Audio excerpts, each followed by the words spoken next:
जय Hind dear students and most welcome to our online classes NCC Patna. Narayan career classes के online platform पर आप सभी छात्रों का बेहद स्वागत है। आज 3 डायमेंशनल कोऑर्डिनेट ज्योमेट्री का जो चैप्टर स्टार्ट होना है उसका नाम है स्ट्रेट लाइन इन स्पेस। मतलब पहले जब हम लोग स्टार्ट किए थे कोऑर्डिनेट ज्योमेट्री तो वहां पर हम लोग पॉइंट के बारे में पढ़े थे कि पॉइंट का रिप्रेजेंटेशन कैसे होगा। फिर कुछ फॉर्मुला हम लोग पढ़े थे, डिस्टेंस फॉर्मुला क्या होता है, सेक्शन फॉर्मुला क्या होता है, इससे रिलेटेड बहुत सारा चीज हम लोग देखे थे। आज हम लोगों को देखना है स्ट्रेट लाइन इन स्पेस, मतलब सरल रेखा के बारे में पढ़ना है, लेकिन अब 2D में नहीं पढ़ना है, अब कहां पढ़ना है, 3D में पढ़ना है, 3 डायमेंशनल कोऑर्डिनेट ज्योमेट्री में पढ़ना है। सबसे पहले आपको समझना होगा कि इस चैप्टर में मेन हमारा पोर्शन क्या होने जा रहा है। स्ट्रेट लाइन में दो आपका मेन पोर्शन है, बाकी चीजें उतना ज्यादा पूछा नहीं जाता है। मेन आपको दो पोर्शन है, तीसरा एक पोर्शन है जो उतना ज्यादा अभी तक पूछा नहीं गया है, लेकिन फिर भी आपको 12th के एग्जाम में कई बार पूछ दिया है। सबसे ज्यादा इसमें हमें समझना है कि इक्वेशन ऑफ स्ट्रेट लाइन क्या होता है, कैसे हम इक्वेशन ऑफ स्ट्रेट लाइन इसमें फाइंड करेंगे। 3 डायमेंशनल कोऑर्डिनेट ज्योमेट्री में इक्वेशन निकालने के क्या क्या कंडीशन है और इक्वेशन निकालने के लिए हमें क्या क्या चाहिए, पहला कंडीशन, पहला टॉपिक। दूसरा हमारा जो टॉपिक इसका मेन है वो है angle between straight lines. Angle between straight line मतलब दो स्ट्रेट लाइन के बीच एंगल कैसे फाइंड करेंगे। दो अलग अलग स्ट्रेट लाइन है और उसके बीच का हमें कोण ज्ञात करना है, एंगल ज्ञात करना है, कैसे ज्ञात करेंगे, ये हमारा दूसरा पोर्शन इसका होगा, दूसरा टॉपिक होगा। एंड थर्ड हमारा है कोप्लेनरिटी से रिलेटेड, या फिर कहिए कि shortest distance between skew lines के बीच, है ना। तो ये 3 टॉपिक इसमें पढ़ेंगे और इसी के साथ हमारा स्ट्रेट लाइन पूरा तरह से खत्म हो जाएगा। लेकिन स्ट्रेट लाइन में सबसे पहला जो टॉपिक हमें पढ़ना है इक्वेशन ऑफ स्ट्रेट लाइन, उसके लिए समझना होगा कि इक्वेशन फाइंड कैसे करेंगे, क्या क्या हमें मालूम रहेगा तो हम इक्वेशन निकाल पाएंगे। तो किसी भी स्ट्रेट लाइन का इक्वेशन निकालने के लिए आपको मुख्य तौर पर 2 चीज चाहिए, बात समझे कि नहीं। एक पहला है पॉइंट, क्या चाहिए, पॉइंट जिससे वो स्ट्रेट लाइन पास कर रहा हो, और दूसरा हमें उसके पैरेलल एक वेक्टर चाहिए, उसके पैरेलल एक वेक्टर चाहिए। अब इस पैरेलल वेक्टर का मीनिंग हम कई तरीके से ले सकते हैं। यहां पैरेलल वेक्टर का मीनिंग यह भी हो सकता है कि हमें स्ट्रेट लाइन का डायरेक्शन रेशियो पता चल जाए या डायरेक्शन कोसाइन पता चल जाए। आपको मालूम है कि जब दो वेक्टर एक दूसरे के पैरेलल होता है तो उनके डायरेक्शन कोसाइन इक्वल हो जाते हैं। डायरेक्शन कोसाइन क्या हो जाता है, इक्वल। लेकिन डायरेक्शन रेशियो उसका प्रोपोर्शनल होगा। क्या होगा, प्रोपोर्शनल। मतलब सिंपल बात है कि मान लो अगर ये एक वेक्टर है और यह भी एक वेक्टर है तो दोनों के डायरेक्शन कोसाइन सेम होंगे। Direction cosines are same. हाँ, जो डायरेक्शन कोसाइन पहला का होगा वही डायरेक्शन कोसाइन दूसरा का भी होगा। कोसाइंस आर सेम, ये इक्वल होना पड़ेगा डायरेक्शन कोसाइन को। लेकिन डायरेक्शन रेशियो प्रोपोर्शनल होगा, but direction ratios are proportional. ये क्या होगा, प्रोपोर्शनल होगा, समानुपाती होगा।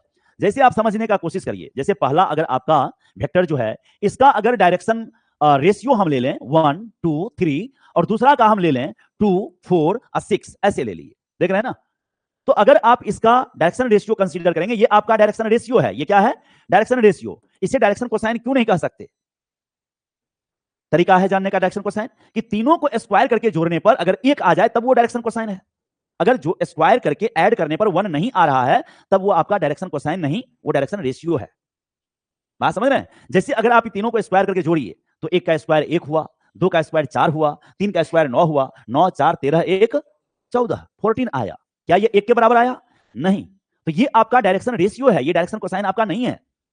डायरेक्शन रेशियो डायरेक्शन कोसाइन का अंतर यह है कि डायरेक्शन रेशियो का स्क्वायर करके जोड़ने पर 1 आना जरूरी नहीं है, 1 आ भी सकता है और नहीं भी आ सकता है। लेकिन डायरेक्शन कोसाइन का स्क्वायर करके जोड़ने पर 100% 1 ही आना चाहिए, 1 के अलावा कोई और नहीं आना चाहिए। अगर हम दूसरे तरीके से कहें तो सारा डायरेक्शन कोसाइन डायरेक्शन रेशियो हो जाएगा, पर सारा डायरेक्शन रेशियो डायरेक्शन कोसाइन नहीं होगा। किसी वेक्टर के डायरेक्शन कोसाइन को डायरेक्शन रेशियो के तौर पर हम कंसीडर कर सकते हैं, पर डायरेक्शन रेशियो को हम डायरेक्शन कोसाइन के तौर पर कंसीडर नहीं कर सकते। बात समझे कि नहीं। अब यहां पर गौर करिए, इसका भी स्क्वायर करके जोड़िए, 2 का स्क्वायर 4 हो गया, 4 का स्क्वायर 16 हो गया, 6 का स्क्वायर 36 हो गया। अगर आप सबको जोड़ेंगे 36 से 16 52 और 4 56 हो गया। क्या ये 1 के बराबर हुआ, नहीं। तो ये आपका डायरेक्शन कोसाइन नहीं है, ये आपका डायरेक्शन रेशियो है। अब थोड़ा ध्यान दीजिएगा आप यहां पर, अगर इसका डायरेक्शन कोसाइन चाहिए, क्या चाहिए, डायरेक्शन कोसाइन, ध्यान दीजिएगा, डायरेक्शन कोसाइन अगर चाहिए तो इसका मैग्नीट्यूड कितना निकाले थे हम लोग, 14 √14। सीधे 14 नहीं बोलेंगे, क्या बोलेंगे, तो 1 के नीचे अंडर √14 लिखेंगे, 2 के नीचे भी अंडर √14 लिखेंगे और 3 के नीचे भी अंडर √14 लिखेंगे। अब गौर करिए, ये तीनों के स्क्वायर करके जोड़िएगा तो 1 आ जाएगा। अब ये आपका डायरेक्शन कोसाइन है, ये क्या है, ये डायरेक्शन रेशियो है और ये आपका डायरेक्शन कोसाइन है। ठीक उसी तरह अगर इसका भी डायरेक्शन कोसाइन से निकालना चाहेंगे हम तो 2 के नीचे √56 लिखेंगे, होगा ना जी, 6 का स्क्वायर प्लस 4 का स्क्वायर प्लस 2 का स्क्वायर, वही रूट के अंदर लिखाएगा। अब इसको सॉल्व कीजिएगा थोड़ी देर बाद, देख लीजिए 4 के नीचे अंडर √56 और 6 के नीचे भी अंडर √50। आपने देखा था कि डायरेक्शन रेशियो बराबर नहीं है, वो प्रोपोर्शनल है। क्या है? अगर आप रेशियो निकालें 1/2, 2/4 और 3/6, बोलिए सब रेशियो इक्वल है कि नहीं है? तो ये प्रोपोर्शनल कहलाएगा। ये क्या कहलाएगा? हाँ, इसको इक्वल नहीं कहेंगे, ये प्रोपोर्शनल है। लेकिन अब यहां चलिए, 56 को आप लिखेंगे कितना? 14 गुणे 4, 4 का स्क्वायर रूट 2 बाहर आएगा, आएगा कि नहीं आएगा? और वो 2 और ये 2 क्या हो जाएगा? तो √14 बचेगा क्या? फिर इसमें भी 56 को 14 × 4 लिखेंगे तो 4 का स्क्वायर रूट 2 बाहर आएगा, 2 से ये 2 टाइम्स में कैंसिल होगा तो 2/√14 होगा कि नहीं? एंड ठीक उसी तरह 3/√14 यहां भी होगा। अब बताइए, दोनों का डायरेक्शन रेशियो बराबर नहीं है, पर डायरेक्शन कोसाइन बराबर है। तो जब भी आपको दो वेक्टर पैरेलल होगा तो 100% गारंटी है कि उसका डायरेक्शन कोसाइन सेम होगा। पर डायरेक्शन रेशियो सेम नहीं होना जरूरी है, वो प्रोपोर्शनल होगा, उसका रेशियो इक्वल आएगा, उसके कॉरस्पॉन्डिंग डायरेक्शन कोसाइन का रेशियो क्या आएगा? इक्वल आएगा। कहीं कोई कंफ्यूजन नहीं है ना? तो मैं कह रहा था, जो हमारा मेन टॉपिक था वो यह था कि स्ट्रेट लाइन का इक्वेशन हमें निकालने के लिए क्या चाहिए। तो सबसे पहले आपको बताया कि एक पॉइंट चाहिए जिससे वो स्ट्रेट लाइन पास हो रहा है, और दूसरा हमें चाहिए उसका डायरेक्शन रेशियो या उसके पैरेलल एक वेक्टर चाहिए। क्या चाहिए? उसके पैरेलल वेक्टर। तो जब जब आपको स्ट्रेट लाइन का इक्वेशन चाहिए 3D कोऑर्डिनेट ज्योमेट्री में, 3 डायमेंशनल कोऑर्डिनेट ज्योमेट्री में, जब जब आपको किसी स्ट्रेट लाइन का इक्वेशन निकालना होगा तो आप सबसे पहले सर्च कीजिए कि वो पॉइंट है या नहीं जिससे स्ट्रेट लाइन पास कर रहा है, पहले ये ढूंढिए। और दूसरा आप ये ढूंढिए कि उसका डायरेक्शन रेशियो क्या होगा या उसके पैरेलल वेक्टर क्या होगा।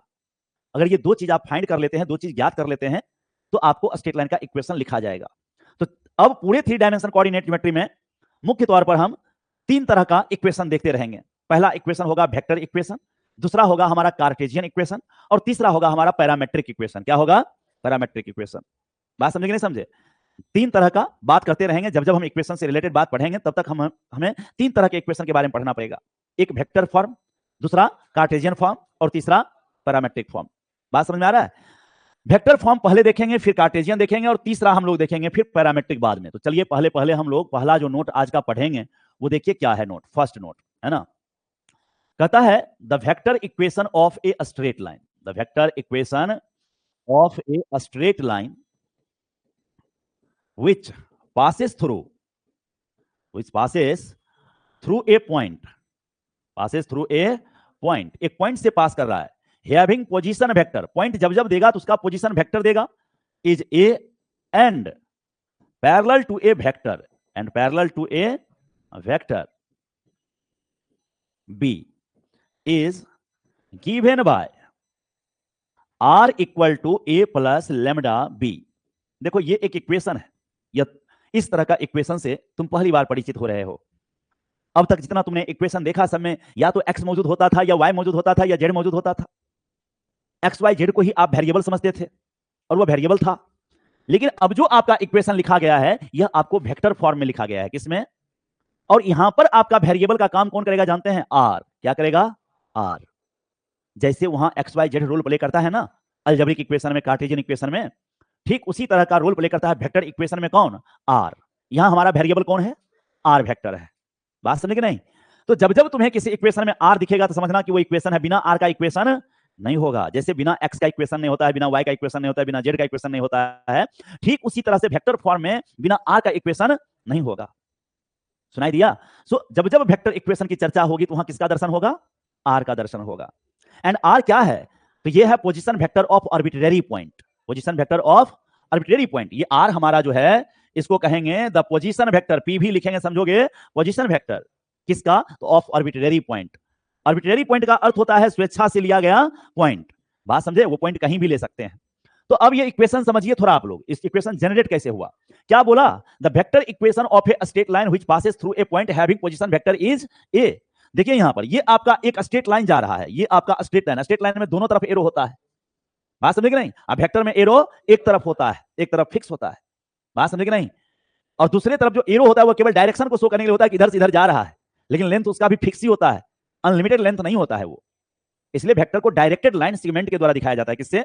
Directed line segment. कोई अगर ये कहता है वेक्टर को एरो के द्वारा दिखाया जा रहा है तो ये कहना गलत होगा। एरो नहीं बोलेंगे, क्या बोलेंगे? Directed line segment. Vector is represented by A directed line segment, ये होगा। तो अब यहां पर ध्यान दीजिए, ये आपका स्ट्रेट लाइन है, ये एक पॉइंट से पास कर रहा है जिसका पोजीशन वेक्टर आपको लेके दे दिया ए। कितना दे दिया? ए।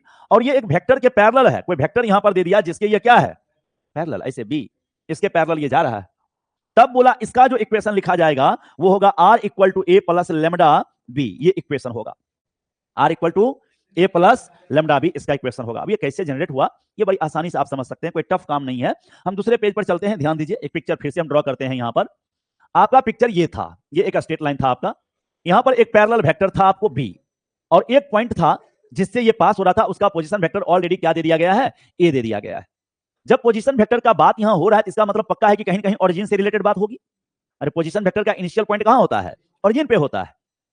तो जैसे ही हमने कहा कि ए का पोजीशन वेक्टर ए है, इसका मतलब है कि कोई ओरिजिन है यहां ओ, और इस ओरिजिन से अगर हम इसको मिला दें ऐसे तो ओरिजिन से आउटसाइड निकलेगा वेक्टर। पोजीशन वेक्टर हमेशा ओरिजिन से आउटसाइड, और ये हमारा ए वेक्टर है, यही हमारा क्या है, ए वेक्टर। कहीं कोई कंफ्यूजन नहीं है ना।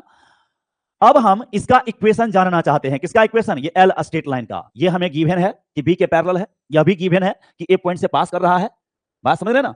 और हमें इसका इक्वेशन क्या करना है, निकालना है। इक्वेशन निकालने के लिए हमें लोकस फाइंड करना होता है। क्या फाइंड करना होता है, लोकस। लोकस किसको कहते हैं, तो कोई पॉइंट अगर खास कंडीशन को फॉलो करते हुए, निश्चित ज्यामितीय नियमों का पालन करते हुए अगर मूव करता है तो उसके द्वारा जो पाथ ट्रेस होता है उसी को लोकस कहते हैं। If A point moves under a certain geometrical condition or it follow a certain geometrical condition, then the path traced by movable point is called locus. Definition clear, आपको पहले भी पढ़ाए हुए हैं। अब यहां ध्यान दीजिए, एक पॉइंट ले लिए P, क्या ले लिए P, यहां पर क्लियर है ना। इस P जिसको हम अपने तरफ से माने हैं उसी का नाम R देंगे, उसी का नाम क्या देंगे, R। कहीं कोई दिक्कत। अब अगर इसका पोजीशन वेक्टर R माने हैं तो इसका मतलब है कि इसको अगर हम O से मिला देंगे तो ये OP ही हमारा R है। OP क्या है, R वेक्टर है। कहीं कोई कंफ्यूजन नहीं ना। अब एक बात बताइए, आपको AP एक वेक्टर मिला कि नहीं मिला, कौन वेक्टर, एपी। और एपी किसके पैरेलल है, बी वेक्टर के पैरेलल है। और पैरेलल का कंडीशन आपको वेक्टर अलजेब्रा में हम पढ़ाए हैं कि अगर एक वेक्टर दूसरे वेक्टर के पैरेलल है तो मैथमेटिकली हम कैसे जानेंगे कि वो पैरेलल है। याद कीजिए, आपको बताए थे कि अगर एक वेक्टर दूसरे के पैरेलल है तब आपको एक ऐसा स्केलर मिलेगा, एक ऐसा नंबर मिलेगा जिससे पहला वेक्टर को मल्टीप्लाई या डिवाइड कर दीजिए तो दूसरे के बराबर हो जाएगा, है ना। If two vectors a and b are collinear then there exists a scalar m such that a equal to mb, a equal to mb, ऐसा बताए हैं। अगर a और b दो वेक्टर है, दोनों पैरेलल है या कोलिनियर है, तब 100% एक नंबर आपको जरूर मिलेगा ऐसा जिसको अगर किसी एक वेक्टर में मल्टीप्लाई कर दीजिए या डिवाइड कर दीजिए तो आपको कौन वेक्टर मिल जाएगा, दूसरा मिल जाएगा। और यहां AP किसके पैरेलल है बोलो, since AP is parallel to B, parallel to B, ये पैरेलल का सिंबल दे दिए। इसका मतलब 100% है कि अगर AP और B हमारा पैरेलल है तो जरूर एक ऐसा नंबर मिलेगा जिससे अगर B में गुना कर देंगे तो किसके बराबर हो जाएगा, AP के बराबर। तो हम मान लेते हैं कि लेमडा एक नंबर है जिससे अगर हम B को गुना कर दें तो वो किसके बराबर हो जाएगा, AP के बराबर। ये लेमडा हमारा एक स्केलर है, इसको पैरामीटर कहते हैं। लेमडा को क्या कहेंगे, पैरामीटर। कोई अलग से नंबर लिए तो ये हमारा पैरामीटर कहलाता है, पैरामीटर। ध्यान दीजिएगा। अब यहां पर AP को हम क्या लिख सकते हैं, OP माइनस OA लिख सकते हैं कि नहीं। शुरू से आपको बताए हैं कि पोजीशन वेक्टर के टर्म में कैसे लिखते हैं किसी चीज को। अगर ए भी हमारा वेक्टर है और उसे पोजीशन वेक्टर के टर्म में लिखना है तो OB माइनस OA लिखेंगे। CD अगर हमारा कोई वेक्टर है और उसको हम पोजीशन वेक्टर में लिखना चाहते हैं तो OD माइनस OC लिखेंगे। और ठीक उसी तरह AP है तो इसको अगर पोजीशन वेक्टर के टर्म में लिखना चाहेंगे तो क्या लिखेंगे, OP माइनस OA लिखेंगे। अब आप ध्यान दीजिए, OP को आप क्या जानते हैं ऑलरेडी, R, और OA को क्या जानते हैं आप, स्मॉल a, और ये इक्वल टू क्या लिखाया, लेमडा b। अब बताइए R बराबर क्या मिल गया आपको, a plus lambda b, a plus lambda b. ये आपका वेक्टर इक्वेशन आ गया स्ट्रेट लाइन का। क्या आ गया, वेक्टर इक्वेशन। अभी फिलहाल इसको आप याद करिए, क्या याद करिए, vector equation of straight line. क्या पढ़ाए हैं, R equal to a plus lambda b. 4-5 बार मन ही मन बोलते रहिए, R equal to a plus lambda b. अब इसमें ये 3 टर्म जो यूज हुआ, 4 टर्म, R यूज हुआ, A यूज हुआ, लेमडा यूज हुआ और B यूज हुआ, इन सबको पहचानना जरूरी है। इसमें मुख्य तौर पर 2 ही चीज को पहचानना है, A और B को, क्योंकि R तो हमारा पैरामीटर है, उसका तो रहना 100% तय है। लेमडा हमारा स्केलर अलग है, R हमारा आर्बिट्रेरी पॉइंट है, लेमडा हमारा पैरामीटर है। नहीं तो ये दोनों तो रहना ही रहना है। हमें क्वेश्चन में दिया गया होगा A और B। अब जैसे मान लीजिए एक पूछेगा A क्या है, तो कहिएगा उस पॉइंट का पोजीशन वेक्टर जिससे स्ट्रेट लाइन पास हो रहा है, जिससे स्ट्रेट लाइन। और B क्या है, तो कहिएगा पैरेलल वेक्टर। क्या है, वह वेक्टर जिसके पैरेलल हमारा स्ट्रेट लाइन है। बात समझ रहे हैं ना। तो A B को पहचान गए। इस पर मानिए क्वेश्चन आपको दे देता है ऐसे लेके क्वेश्चन, है ना, find the equation of a straight line, find the equation of a straight line which passes through a point, having position vector 3i cap minus 2j cap plus 5k cap and parallel to a vector 5i cap minus J cap minus 4k cap. Question पढ़िए क्या कर रहा है, हमें उस straight line का equation निकालना है जो कहां से पास कर रहा है, बोलिए 3i cap minus 2j cap plus, हाँ यही तो पहचानना सीखना है। क्वेश्चन जब पढ़िए पहचानिए क्या क्या दिया गया है। And parallel to a vector, clear है। तो हम फॉर्मूला क्या पढ़े बताइए स्ट्रेट लाइन का, since r equal to a plus lambda b, यही ना पढ़े स्ट्रेट लाइन का इक्वेशन। तो आर के जगह पर तो आर ही छोड़ देंगे, आर के जगह पर उसको कुछ नहीं करना है। ए कौन है, उस पॉइंट का पोजीशन वेक्टर है जिससे स्ट्रेट लाइन पास हो रहा है। तो किस स्ट्रेट लाइन से, किस पॉइंट से पास हो रहा है, 3i cap minus 2j cap plus, उसको ए के जगह पर छाप देंगे ऐसे 3i cap minus 2j cap plus 5k cap, ऐसा हो गया। अब प्लस लेमडा, अब बी के जगह पर कौन है बोलो, 5i cap minus j cap minus 4k cap, बस आंसर निकल गया, यहीं पर छोड़ना है। क्या कहीं कोई कंफ्यूजन नहीं है ना, कोई कंफ्यूजन है नहीं है, ये इजी से हो रहा है। अब आगे समझिए आप यहां, तो पहला आप वेक्टर इक्वेशन सीख चुके हैं